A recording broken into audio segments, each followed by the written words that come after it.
ሰላም ቤተሰቦች እንደምናችሁ። በዛሬው ዕለት እስካሁን ያየናቸውን በሰመሪ መልክ እንደ ማጠቃለያ ለማየት ነው። ወደ ፓርት ኦፍ ስፒች ወይም ሙሉ የግራመር ትምህርት ክፍል ከመጀመራችን በፊት ምንድን ነው ባለፈው ያየነው፣ ለምንድንስ ነው እነዛን ነገሮች እንደ መግቢያ እንድናይ ያስገደደና ያስፈለገው የሚለውን ለማየት ነው ዛሬ የመጣ ነው። ያንን ካየን በኋላ በቀጥታ ከዚህ ቀጥሎ የግራመሩን ዋናው ክፍሎች እናያለን ማለት ነው። ስለዚህ ዛሬ የምናየው እስካሁን ያየናቸውን 19 ክፍሎች ናቸው። 19 ሌሰን አይተናል። የ19 ሌሰኖች ውስጥ ምንድን ነው መልእክታቸው የታሰበው የሚለውን አጠር አድርገን እንድናይና እናንተም ደግሞ ካላያችሁት ወደኋላ ተመልሳችሁ ሪቫይዝ አድርጋችሁ ለቀጣዩ ተዘጋጅታችሁ አብረን እንድንጓዝ እንዲረዳን ነው። ስለዚህ ቤተሰቦች ሰብስክራይብ ያላረጋችሁ ሰብስክራይብ በማድረግ እንዲሁም ላይክ በማድረግ ሼርም በማድረግ እንድተባበሩ እንጠይቃለን። ስለዚህ የዛሬውን ትምህርት አሁን እንጀምራለን ማለት ነው። በዛሬ የምናያቸው ኦብጀክቲቮቹ እነዚህ ናቸው። ዋና ዋና ዓላማዎቹ አንደኛ እንግሊሽ አልፋቤትን ተመልክተናል። በመጀመሪያው እንግዲህ ጠቅላላ ያለውን ነገር እንግሊሽ አልፋቤት ምንድን ነው፣ ለምን አስፈለገ የሚለው አይተናል። በመቀጠል አምሃሪክ ሌተርስ የእንግሊዝኛ ፊደሎች በመጠቀም እንዴት አማርኛ ፊደሎችን እንገልጻለን የሚለውን አይተናል። በሶስተኛ ደረጃ ፕሮናውን ተመልክተናል። ፕሮናውኖች እነማን ናቸው የሚሉት ከፓርት ኦፍ ስፒች የመጀመሪያው ክፍል ፕሮናውን የሚባለውን አይተናል። ከእሱ ጋር አያይዘን ደግሞ ቨርብ ቱ ቢ የመሆን ቨርቦችን በማገናኘት ተመልክተናል። በመቀጠል ደግሞ ፖሰሽን ፕሮናውን የሚባሉት የፕሮናውን አይነቶች ብዙ ናቸው፣ ወደ 5 ከዛም በላይ ናቸው እና እነሱን አይተናል። ከነሱ ውስጥ ሁሉንም አላየንም። ከነሱ ውስጥ አንደኛው ደግሞ የሆነው ፖሰሽን ፕሮናውን የሚባለውንም ብዙ ጊዜ የምንጠቀመው ስለሆነ አይተናል። ከዛ በመቀጠል ናውንን ለማስተዋወቅ ሞክረናል። ስም የምንላቸው ስሞች የምንላቸው የፋሚሊ ኔሞችን ፋዘር፣ ማዘር የሚሉትን እነዚህ ለማየት አይተናል። በመቀጠል ደግሞ ኮንትራክሽን ፎርም ማለት እነዚህ ቨርብ ቱ ቢ እና ፕሮናውኖችን አንድ ላይ በማገናኘት አያም የሚለውን አይም በሚል ዊአር የሚለውን ዊር የሚሉትን እነዚህ ነገሮችን ኮንትራክሽን ፎርም እንዴት አሳጥረን እንጽፋለን የሚለውን አይተናል። ከዛ በመቀጠል ዲሞንስትሬቲቭ ፕሮናውንን አይተናል። ዲሞንስትሬቲቭ ፕሮናውን ደግሞ ማለት የፕሮናውን አንዱ አይነት ናቸው። እነዚህ አመላካች የሆኑ ፕሮናውኖች ተመልክተናል። እዚህ በመቀጠል ደግሞ ስፔሻል ቨርብ ወይም ሞዳል ቨርብስ የምንላቸውን ተመልክተናል። የተወሰኑትን ብዙ አይደለም ያየነው፣ የተወሰኑትን አይተናል። እነሱን አይተናል። እነማን ናቸው የሚለውን እናያለን። ሃቭ፣ ሃቭቱ፣ መስት የመሳሰሉትን አይተናል። በመቀጠል ደግሞ ቦዲ ፓርትስ የሚባሉት የሰውነት ክፍሎችን ተምረናል። እነዚህ ስለምንድን ነው የተማርነው ሲባል የተወሰኑ ቃላቶች ስለ ሰውነታችን እንድናቅና አረፍተ ነገር ለመስራት ደግሞ ቀላል እንዲሆንን ስፔሻሊ ፖሰሽንን ባለቤትነትን ለማመላከት ዲሞንስትሬቲቭ ፕሮናውንን አብረን እንዴት መጠቀም እንደምንችል አይተንበታል። በመቀጠል ያየነው አኒማልስን ነው። አኒማልስንም ይህንንም ፕሮናውንን የማስለመድ ሂደት አንዱ ክፍል ነው። ቮካብለሪን ቃላቶችን የማስለመድ አንዱ ክፍል ነበረ። ቮካብለሪዎችንም እዚህ ጋር ለማስተያየት ሞክረናል። አኒማሎችን ዋይልድ እና የቤት ዶሜስቲክ አኒማልስ ኤንድ ዋይልድ አኒማል በማለት በሁለት ከፍለን አይተናል። ሌላው ነምበር ነው። ነምበርን በጣም አስፈላጊ ነገር ነው። ቁጥሮችን ማወቅ አለብን እንደ ገቢ እንደ ጀማሪ። ምክንያቱም በዚህ ክፍል ውስጥ ዋናው ዓላማችን ምንም የማያውቅ እንግሊዝኛ አማርኛን ብቻ የሚያውቅ ሰው እንግሊዝኛ እንዲረዳ ነው። የመጀመሪያው ፓርት ክፍል ይሄ ማለት ነው። እስካሁን ያየነው እስከ 18 ያለው ምንም እንግሊዝኛ በፍጹም የማያውቅ ሰው እንዲያውቅ የሚያስችለው ስለሆነ ቁጥርንም እንደዛው በእንግሊዝኛ እንዴት ይጠራል የሚለውንም ለማሳይ ሞክራል። በመቀጠል ከለርን በመጠቀም አድጀክቲቮችን ለማየት ሞክራል። የተወሰኑትን ከለርን በመጠቀም ማለት ነው። ከዚያ በመቀጠል ደግሞ ታይምን በመጠቀም ደግሞ የተወሰኑ አድቨርቦችን ለማየት ሞክረናል። በመቀጠል ፕሪፖዚሽን አያያዡ እነዚህ ነገርን ከነገር እንደዚህ አረፍተ ነገርን ቃላትን ከአረፍተ ነገር ወይም ደግሞ ፍራዛል ቨርብን የምንሰራባቸው እነዚህ ቃላቶችን ወይም ደግሞ ቦታን የሚያመላክቱ የተለያዩ የሚያመላክቱ ፕሪፖዚሽኖችን ለማየት ሞክረናል። በመቀጠል ኮንጃክሽን አያያዥ አረፍተ ነገሮችን ቃላትን የሚያያዥ እንደ ኤንድ ኦር ያሉትን አይተናል።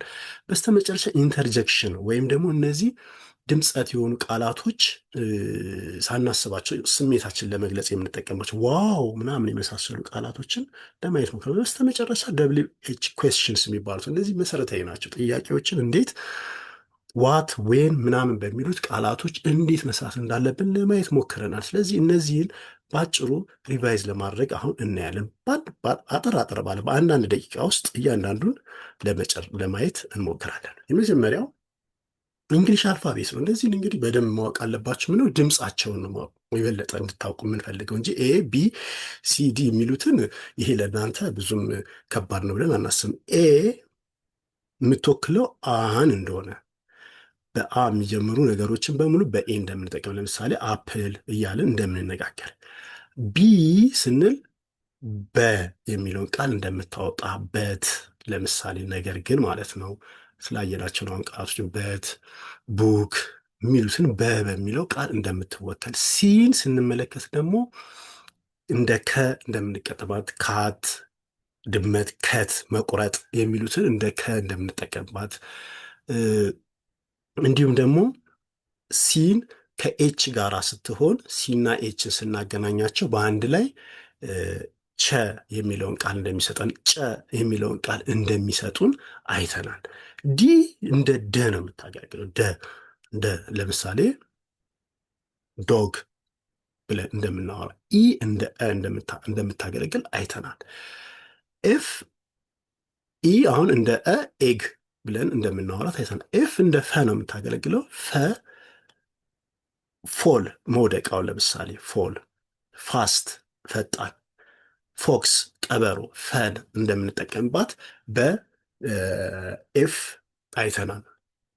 ጂን ስንመለከት ጂ ደግሞ እንደ ጀ እንደ ገ ብዙውን ጊዜ እንደምናገለግል አንዳንዴም እንደ ገም እንደ ጀም ልታገለግል ሞር ግን አብዛኛው እንደ ገ እንደምታገለግል እና እዚህ ጋር ለምሳሌ ጎ ሂድ ገ ነዋል የተጠቀመ ጎ ገ ሆና እንደምታገለግል፣ ኤች እንደ ሃ ሆና እንደምታገለግል ሄን ዶሮ የሚለውን ቃል እንደሚሰጠን አሳይተናል። አይ እንደ አይነቷ ብዙ ጊዜ እንጠቀምባታለን። ኢ የሚለውን ድምፅ ነው የምታወጣው። ኢን ውስጥ የሚለውን እንደምታወጣ አይተናል። ኢን ጄ እንደ ጀ እንደምታገለግልና ለምሳሌ ጀስት ካልን ብቻ የሚለው ቃል ወይም ጆግ እንደ ኩባያ ምናምን ያሉ ነገሮችን የሚገልጽበት ነገር እንደሆነ አይተናል። ኬ እንደ ከ ነው የምታገለግለው። ለምሳሌ የስ ለምሳሌ እንደ አንድን አሁን ብዙ ጊዜ ኤንን ከፊት ለፊት በመግለጽ ነው ለጅ ምናምን የሚሉትን ቃላቶችን ትጠቀማለች። ከሌሎች ቃላቶችን ግን ከን ተጠቅመን የሰው ስም ለምሳሌ ከበበ፣ ከበደ የሚሉትን ስሞች ራሱ ለመጻፍ በዚህ እንደምንጠቀም አይተናል። ሌላ ኤል ነው። ኤል እንደ ለ እንደምናገለግልበት ሉክ መመልከት፣ ሎስት መጥፋት፣ ሉክ መመልከት የሚሉትን እነዚህ ቃላቶች እንደሚያመጣ ነው። ኤም እንደ መ እንደሚያገለግልና ለምሳሌ ሙን ጨረቃ የሚለውን እንደሚሰጠን፣ መንኪ ቀበሮ የሚለውን እንደሚሰጠን በሙሉ አይተናል። እንዲሁም ኤንን ስንመለከት ናው አሁን የሚለውን ቃል በነ እንደ ነ እንደምታገለግል ኦ እንደ ኦ ሆና እንደምገባ ኦክስ ለምሳሌ በሬ የሚለውን ቃል እንደሚሰጠን አይተናል ማለት ነው። ሌላ ፒ ነው። እንደ ፐ እንደምታገለግል አይተናል። ፒ እንደ ፐ ነው። ስለዚህ ፐ ከሆነ ፓስታ የሚለው ቃል ራሱ አሁን ለምሳሌ በፐ ነው የሚገልጸው መጠቀም ይችላል። ሌላ ፔንስል፣ ፔን የሚሉት ቃላቶች በሙሉ ከዚህ እንደሚወጣ። ኪው እንደ ቀ ነው የምታገለግለው ግን እንደ ከም እንደምታገለግል ኳይት አሁን ኳይት ጸጥታ የሚለውን እንደምንጠቀም አይተናል። አር እንደ አር ረ ነው የምታገለግለው ረ የሚለውን ቃል ነው የሚያወጣው። ስለዚህ ሬስት ሲል ማረፍ፣ ራን መሮጥ የሚሉትን ቃላቶች ታመጣ። ኤስ እንደ ሰ ነው የምታገለግለው። ለምሳሌ ሶ ስለዚህ ወይም ለምን የሚለውን ሶ ስለዚህ የሚለውን ቃል ይሰጠናል። ወይም ሶክስ ካልሲ የሚለውን ቃል ይሰጠናል። ቲ እንደ ተ ነው የምታገለግለው። ለምሳሌ ቶክ ማውራት፣ ቴል መንገር፣ ቴስት መቅመስ የሚሉትን ቲ እንደምታገለግል አይተናል። ዩ እንደ የ እንደምታገለግል እንደ የ ሳይሆን እንደ ዩ ድምፅ ናት። ብዙ ጊዜ የምንጠቀምባት ፊደል የመጀመሪያ ሆና ብዙ ጊዜ አታገለግልም። መሀል ላይ ነው ገብታ የምታገለግለው። ግን አንዳንዴ ከገባች ግን የራሷ ትርጉም እንደ ዩ የሚለውን እንትን ይሰጣል። ድምፀት ላይ ነው ብዙ ጊዜ የምንጠቀምባት። ቪን ስንመለከት ግን እንደ ቨ ነው የምንገለመው። ቫውል ቮ ስንል አሁን ለምሳሌ ቃል ማለት ነው። ቃል መግባት ቃል የሚለው ቮ። ቫውል ራሱ ስንል ድምፆች የሚለውን ትርጉም ይሰጠናል። ደብሊው እንደ ወ ነው የምንጠቀምበት። ወርድስ ቃላት ምናምን የሚሉትን ይጠቅማል። ኤክስ መካከል ላይ ነው ብዙ ጊዜ የምንጠቀመው። የመጀመሪያ ቃል አትሆንም። እችም ኬና ኤስን አንድ ላይ አያይዘ ነው። ለምሳሌ ፎክስ ስንል ክስ የመጨረሻው ቃል ፎክስ ላይ እናገኛለን። ዋይ እንደ የ ነው የምናገለግለው። የፈለግነውን ቃላት በየ አድርገን እንጠቀማለን። እንደ ድምፅም ታገለግላለች። ለምሳሌ ዮገርት ስንል እንትን አይብ የሚለውን ቃል እንደሚሰጠን አይተን ዜድ እንደ ዙ ያሉትን ቃላቶች ዙ ማለት የእንስሳት ማቆያ እንደ ዘ ስለምታገለግል እንደሚጠቅሙ አይተናል። እና ይህንን በደንብ ለማወቅ ሁል ጊዜ ወደኋላ ተመልሳችሁ ክፍሉን በመመልከት እንድታስታውሱ ያስፈልጋል። ምክንያቱም መሰረታዊ የእንግሊዝኛው ቃል እያንዳንዱ ፊደል እንዴት ለማን እንጠቀማለን የሚለውን ማወቅ ስላለብን፣ በመቀጠል እነዚህን በመጠቀም የአማርኛ ፊደል እንዴት እንደምንጽፍ አይተናል። ይህንን ሙሉን ለማሳየት ሳይሆን እያንዳንዱ ፊደል እዚች ጋር ብቻ ጥምረቱን ተመልከቱ። ሀ ለማለት ኢን እንደምታገ ኤች ኢ፣ ሁ ዩ፣ ሂ አይ፣ ኤች ኤ ሃ፣ ኤች ኢ ሄ፣ ኤች ብቻዋን። አንዳንዴ ግን ኤች አይን የሚጠቀማሉ፣ አንዳንዴ ኢን የሚጠቀማሉ። ህ እንደሆነ ኤች ኦ ሆ እንደሆነ ነው። በቃ ሁሉም ፊደላት እንደዚህ ነው። ሀ ሁ ሂ ሃ ሄ ህ ሆ ብለን እንደዚህ እንደጻፍ ነው። ለንም ስንጽፍ ለሉ ሊ ላ ሌ ል ሎ ብለን እንጽፋለን። አሁን የሰው ስምን ስንጽፍም ከዚህ ነው የምንነሳው። ለምሳሌ እዚህ ጋር አሁን አንድ ቃል እንጻፍ ብንል አሁን ሄለን የሚለውን ብንወስድ ሄ እዚህ ጋር አለ፣ ለ እዚህ ጋር አለ፣ ኤንን ነው የምንጨምረው። በቃ ሄለን ን እዚህ ጋር እንጨምራለን። ሄለን ሆነ ማለት ነው። ኤን ብቻ ትጨመራለች ማለት ነው። ሄለን ሆነ ማለት ነው። እንደዚህ እያያያዝን እንጽፋለን ማለት ነው። ሉሉ ብለን ልንጽፍ ብንፈልግ አሁን ሉሉ ኤልዩ ሉ ሉ፣ ይህንን ደብል ሉሉ ሉል ሉሉ ኤልዩ ኤልዩ ሉሉ። ራሷች ቃል ሁለት ትጻፋለች ማለት ሉሉ ለማለት ከፈለግን፣ ሉል ለማለት ከፈለግን ደግሞ ሉል ኤልዩ ኢን እንጨምርና ኤል ይጨመርበታል። ብቻ ይሄ እንዳላወሳስብባችሁ ብቻ እነዚህ ፊደላቶችንም መያዝ ግዴታ ነው። የሰው ስምን በይበልጥ ለመጻፍ ስንፈልግ የአማርኛ ፊደላት በእንግሊዝኛ እንዴት መጻፍ እንዳለባቸው መረዳት እንዳለብን ተመልክተናል። በመቀጠልና ወሳኙ ያየነው ክፍል ምንድን ነው? ፓርት ኦፍ ስፒችን የጀመረው። በፓርት ኦፍ ስፒች ላይ ፕሮናውን የመጀመሪያው ነው። ፕሮናውኖች ደግሞ እነዚህ ናቸው። አይ ዊ ዩ ነው። ሁሌ ደግሞ እነዚህ ሺ ሂ እና ኢት ዘይ ናቸው። እነዚህ ደግሞ ሁል ጊዜ ከቨርብ ቱ ቢ ጋር ነው አብረው የሚመጡት። ቨርብ ቱ ቢ የምንላቸው ደግሞ እነዚህ አም አር እና ኢዝ ናቸው። ስለዚህ እንዴት ከእነሱ ጋር እንደሚያያዙ አይተናል። አይ አም እኔ ነኝ።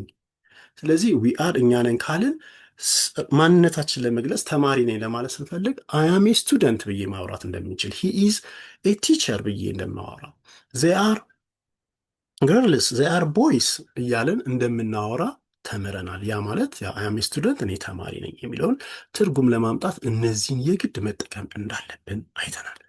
በመቀጠል እነዚሁ ደግሞ ባለቤትነትን አመልካቾች እንደሆኑ አይ እኔ እንደምንለው ሁሉ አይ አም እኔ ነኝ እንደምንለው፣ ማይ ደግሞ ካልን የኔ እንደሆነ፣ አወር እነዚህም ፖሰሽን ፕሮናውን ይባላል። የፕሮናውን አይነት ነው። ፕሮናውን ማለት ደግሞ ተውላጠ ስም እንደሆነ አይተናል። ማይ ማለት የኔ፣ አወር ማለት የኛ፣ ዩር ማለት ያንተ፣ ያንቺ፣ የእናንተ የሚለውን ሶስት ትርጉም እንዳሉት አይተናል። ሂዝ የሚለው የሱ፣ ሄር የሚለው የሷ፣ ኢትስ የሱ ለዕቃ ለእንስሳ የተለያየ ሲሆን፣ ዜር የሚለው የሱ እንደሆነ ታይም። በዚህም አማካኝነት የተወሰኑ የቤተሰብ ቃላትን በመጠቀም አረፍተ ነገር ሰርተናል። ትዝ ካላችሁ ለምሳሌ ፋዘር ማዘር የሚለው ሂ ኢዝ ማይ ፋዘር፣ እሱ አባቴ ነው። ሺ ኢዝ ማይ ማዘር፣ እሷ እናቴ ናት። ሺ ኢዝ ሂዝ ሲስተር፣ እሷ የእሱ እህት ናት። እንዲህ እያልን አረፍተ ነገር ሰርተንባቸዋል። በጣም አስፈላጊ ስለሆኑም በዚህ ለምሳሌ ፋሚሊ ቃላቶችን ከተጠቀምናቸው ውስጥ እነዚህን ነው አረፍተ ነገርን ፖሰሽን ፕሮናውንን ለመጠቀም እንዲረዱ ብለን ነው። ማዘር አባት፣ እናት፣ ፋዘር፣ አባት፣ ሲስተር፣ እህት የሆኑትን እና ሌሎች ብዙ እነዚህ ስቴፕ ሲስተር፣ ስቴፕ ብራዘር፣ ስቴፕ ማዘር እያሉ እነዚህ እንጀራ እናት፣ እንጀራና አባት የሚሉትን ብዙ ቃላቶችን የቤተሰብ ጋራ ከዝን፣ የአጎት ልጅ የሚሉትን ኔፊው፣ የእህት ልጅ፣ የወንድም ልጅ እንደሆነ እንደዚህ ብዙ የቤተሰብ ቃላቶችም ደግሞ አይተናል። ይህንንም ያዟቸው። እነዚህ ወደፊት አረፍተ ነገር ስንሰራ ቃላት ከመመስረቻዎች ውስጥ አንዱ የሆኑትን አይተናል። በመቀጠል ኮንትራክሽን ፎርም ነው። አይአምን ስንጽፍ አሳጥረን እንደምንጽፋት አይአም የሚለውን አይም ብለን እንደዚህ ባጭሩ፣ አይም ብለን እንደዚህ ባጭሩ አይአም እንደምንጽፍ፣ ዊ አር የሚለውን ዌር ብለን እንደምንጽፍ፣ ዩ አር የሚለውን ዩር ብለን እንደምንጽፍ፣ ሺዝ የሚለውን ሺዝ ብለን እንደምንጽፍ፣ ሂዝ የሚለውን ሂዝ ብለን እንደምንጽፍ፣ ዜያር የሚለውን ዜር ብለን እንደምንጽፍ ባጭሩ። ስለዚህ አያም የስቱደንት የሚለውን አይም ስቱደንት ብዬ መናገር እንደምችል፣ እኔ ተማሪ ነኝ የሚለው እንዲህ አሳጥሬ መናገር እንደምችል አይተናል። በመቀጠል ደግሞ አሁንም የፕሮናውን ክፍል የሆነውን አመላካች የሆነው ፕሮናውን ዲሞንስትሬቲቭ ፕሮናውን የሚባለውን ዚስ፣ ዛት፣ ዚዝ፣ ዞስ የሚለውን አይተናል። ዚስ እና ዛት ለሲንጉላር ነው የሚያገለግሉት።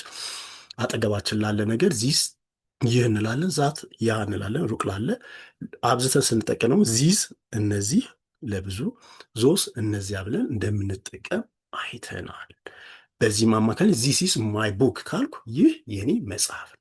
ዛት ኢስ ማይ ዶግ ያ የኔ ውሻ ነው።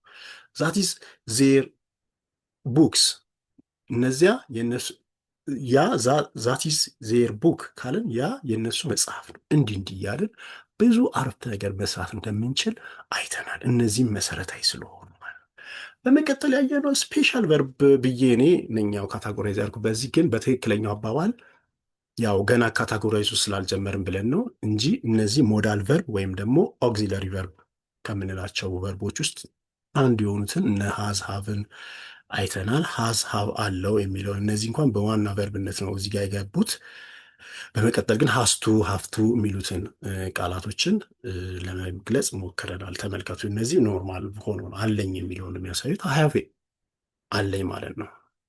ዊ ሃቭ አለን፣ ሃቭ አለን የሚለውን ትርጉም እንደሚያመጣ አይተናል። በዚህ ተጠቅመን ደግሞ ብዙ ነገር ተናል። አይ ሃቭ ኤ ቡክ መጽሐፍ አለ። አይ ሃቭ ኤ ፔንስል፣ ዊ ሃቭ ኤ ዶግ፣ ዊ ሃቭ ኤ ካት ምናምን እያለን መግለጽ እንደምንችል ደግሞ ይሄኛውን ያመጣ ነው ደግሞ ምንድነው ቃላቶችንም በዛው እንድንለምድ በሚል ይሄንን አይተናል። ስለዚህ ሃቭን በመጠቀም አለኝ የሚለውን ብዙ ትርጉም መስጠት እንደምንችል አይተናል።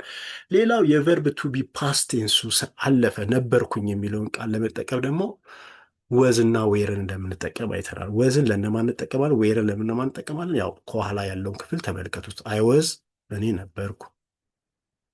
አሁን ለምሳሌ አይ ወዝ ኤ ስቱደንት ተማሪ ነበርኩ ለማለት ነው፣ ያለፈ ነገር ነው። አሁን ግን ትምህርቴን ጨርሻለሁ ለማለት ፈልጌ ይሆናል። ዊ ዌር ኤ ቲቸር አስተማሪ፣ ዊ ዌር ቲቸርስ፣ ዊ ዌር ቲቸርስ እኛ አስተማሪዎች ነበርን፣ ግን አሁን ማስተማር አቁመናል ለማለት እንደዚህ እንደምንጠቀም አይተናል። ሌላ መስት እና ሀስቱ፣ ሀፍቱ የሚባሉት እነዚህ ኦግዚለሪ ቨርቦች በጣም አስፈላጊ የሆኑ ግዴታንና ሪስፖንሲቢሊቲ ኃላፊነትን የሚያመላክቱ እንደሆነ አይተናል። መስት በይበልጥ ግዴታን ኦብሊጌሽንን እንደሚያመለክት አይተናል። ሀስቱና ሀፍቱ ደግሞ ኃላፊነትን መወጣት እንዳለብን የሚገልጹ እንደሆኑ ተመልክተናል። ለምሳሌ አይመስት የሚለው እንዲህ ማድረግ አለብኝ የሚለውን እንደሚወክል፣ ለምሳሌ አይመስት ብሪንግ አይዲ ዌን አይ ኬም ቱ ስኩል፣ ዌን አይ ጎ ቱ ስኩል። አሁን ለምሳሌ ትምህርት ቤት ሲሄድ አይዲ መያዝ አለብኝ፣ ግዴታ ስንገባ ማሳየት ካለብን ነው። ስለዚህ አይ መስት ብሪንግ ማይ አይዲ፣ በቃ አይዲን ይዤ መሄድ አለብኝ የሚለውን ይገልጻል። ሌሎችም ለምሳሌ ዊ መስት ብሪንግ አወር ቡክስ፣ በቃ መጽሐፎቻችን ይዘን መምጣት አለብን። እንዲህ የሚሉ ኦብሊጌሽኖችን ግዴታዎችን የሚያሳዩ ነገሮችን የሚያሳይ ነው። ዊ መስት ኖት ቢ ሌት፣ አሁን ማርፈድ የለብንም። እንደዚህ ክፍል ስንገባ ምን ፓንክቹዋሊቲን ለመግለጽ የተለያዩ ነገሮችን ለመግለጽ እነዚህን ቃላቶች እንጠቀማለን። ከዛም በበለጠ ደግሞ አንዳንድ ጊዜ ስራ ቅጥር ምናምን ላይ መያዝ ማቅረብ ያለብን ነገሮች ካለ እንደ ግዴታ በዚህ አረፍተ ነገር ይጽፋል። ዩ መስት ብሪንግ ዩር አይዲ እዛ ጋር ልንባል እንችላለን። ወይ ደግሞ ሌሎች ማቴሪያሎች አሁን አስፈላጊ ሆኑ ዶክመንት ዩ መስት ብሪንግ ዩር ዶክመንትስ የሚለውን እንደዚህ እንደዚህ ዩ መስት ካም ኤርሊ የሚሉት ቀደም ብላችሁ መምጣት አለባችሁ። እንደዚህ ግዴታ ነገሮችን ለመማለት እንትን እንላለን እናስገባለን። ካንና ቢኤብልቱ ደግሞ እንትንን ችሎታን ኤቢሊቲን የሚያስቻዩ እንደሆነ አይተናል። ለምሳሌ አንድ ኤግዛምፕል ብንወስድ አይ ካን ስዊም መዋኘት እችላለሁ። አም ኤብል ቱ ስዊም ልዩነቱ ምንድን ነው? ይሄ ስፔሲፊክ ቀንን እንደሚያሳይ ያኛው ደግሞ ጀነራል እንደሆነ እዛ ላይ አይተናል። በደንብ ተመልከቷቸው። ሹድ ደግሞ ምክራዊ አዘል ነገሮች ለምን አይ ሹድ ጎ መሄድ ይኖርብኛል። ሹድ ጎ ኤርሊ ቶሎ መሄድ አለብህ። ለምሳሌ ኤርሊ ብንል ቶሎ መሄድ አለብህ ያለዚያ ይመሽብሃል የሚሉትን ነገሮች እንደሚገልጽ አድቫይዝ እንደሆነ አይተናል። ስለዚህ የሹድ አጠቃቀምን እዚህ ጋር መመልከት ትችላላችሁ ማለት ነው። የካንን ደግሞ አጠቃቀም እንደዚህ ነው። ካን ለሁሉም ተመሳሳይ ነው። አይ ካን፣ ዊ ካን፣ ዩ ካን፣ ሺ ካን፣ ሂ ካን፣ ኢት ካን፣ ዘይ ካን ሁሉም ጋር ካን ዘሴም ነው። ምንም ለውጥ የለውም። ሌላ የስሜት ሕዋሳቶችን ተመልክተናል። በዚህ ላይ የስሜት ሕዋሳቶች በጣም አስፈላጊ ናቸው።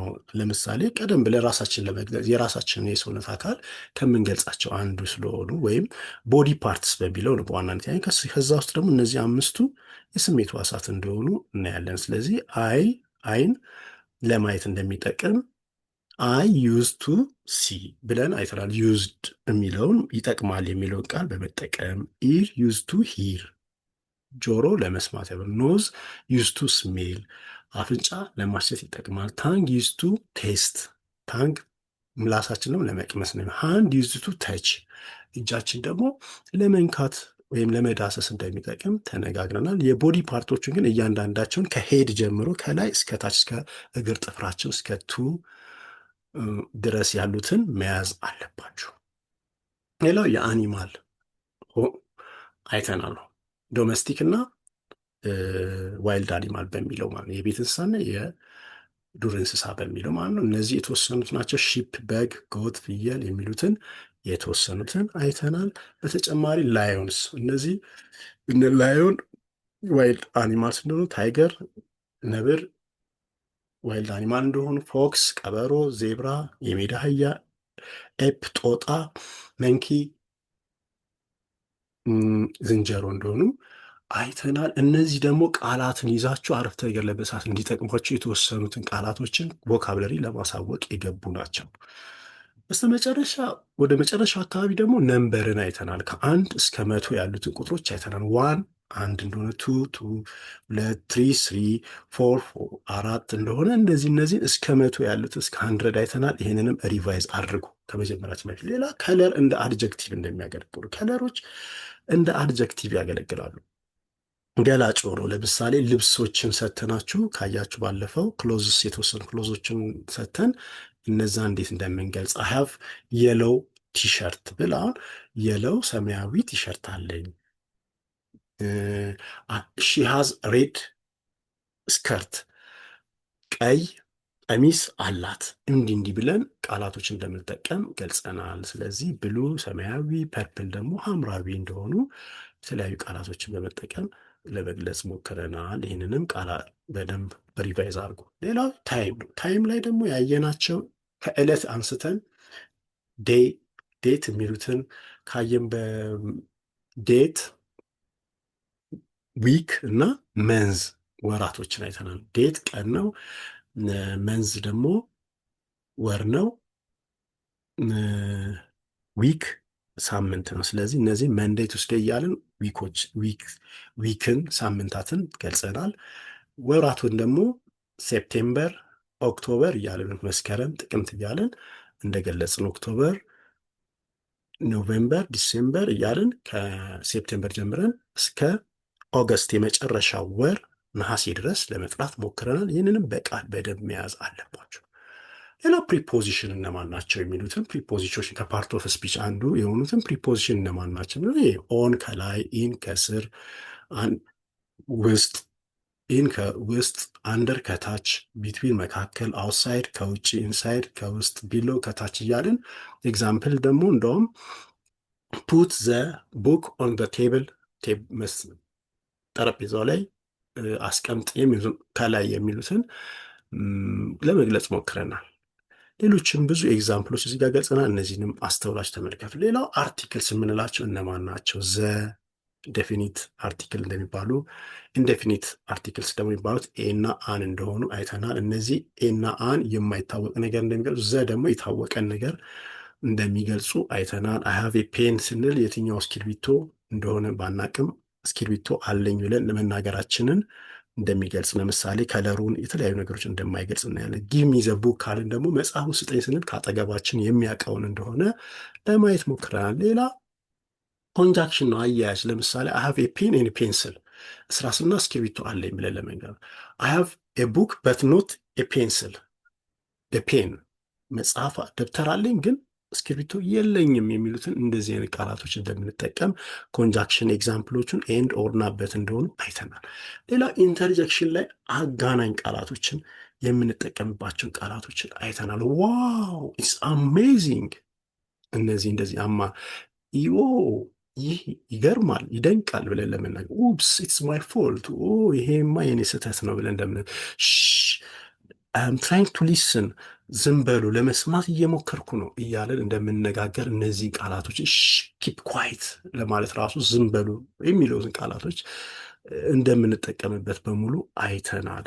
በስተመጨረሻ የመጨረሻ ያየነውና በጣም ወሳኙ ግን ዋት ምን ለዕቃ፣ ዌን መቼ፣ ለታይም ለጊዜ የምንጠቀምባቸው ደብሊው ኤች ኩዌስችንስ የምንላቸው።